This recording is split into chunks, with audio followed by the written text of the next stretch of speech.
تمارين التراي سيبس جالس بالبار حرف زد، بيشغل ثلاث رؤوس التراي الخلفي والداخلي والجانبي، لكن الجانبي بيشتغل بنسبة أكبر.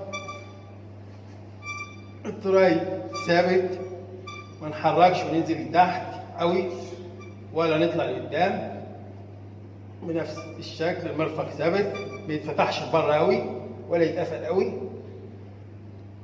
التكرار ما يقلش عن 10 تكرار بنفس الطريقة. تراي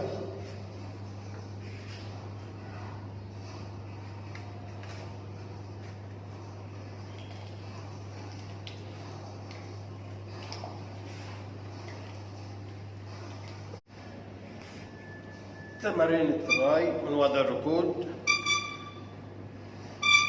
بيشغل ثلاث رؤوس عضلية للتراي الجانبي والخلفي والداخلي بالبار حرف زد.